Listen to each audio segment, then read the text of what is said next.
करवा चतुर्थी व्रत की कथा। एक साहूकार के 7 लड़के और एक लड़की थी। सेठानी के सहित उसकी बहुएं और बेटी ने करवा चौथ का व्रत रखा था। रात्रि को साहूकार के लड़के भोजन करने लगे तो उन्होंने अपनी बहन से भोजन के लिए कहा। इस पर बहन ने उत्तर दिया कि भाई, अभी चाँद नहीं निकला है, उसके निकलने पर अर्घ्य देकर भोजन करूँगी।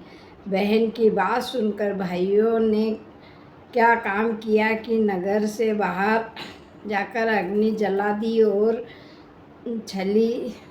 छलनी लेकर उसमें से प्रकाश दिखाते हुए कहा, बहन चाँद निकल आया है, अर्घ्य देकर भोजन जिम लो। यह सुनकर उसने अपने भाभियों से कहा कि आओ तुम भी चाँद को अर्घ्य दे दो, परंतु वे इस कांड को जानती थी।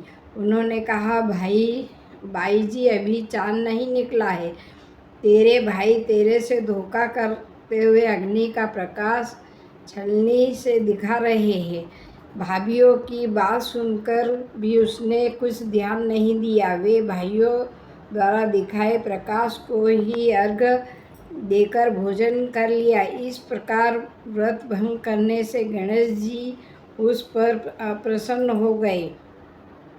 इसके बाद उसका पति ख्यात बीमार हो गया और जो कुछ धन घर में था उसकी बीमारी में लग गया।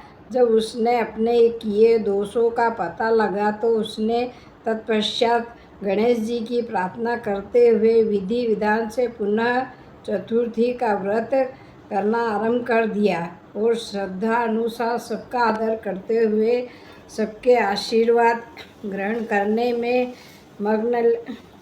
मगन लगी। इस प्रकार उसके श्रद्धा भक्ति सहित कर्मों को देखकर भगवान उस पर प्रसन्न हो गए और उसके पति को जीवन दान देकर उसे आरोग्य करने के पश्चात धन संपत्ति से युक्त कर दिया। इस प्रकार जो कोई छल कपट को त्याग कर श्रद्धा भक्ति से चतुर्थी का व्रत करेंगे, वे सब प्रकार से सुखी होते हुए क्लेशों से मुक्त हो जाएंगे।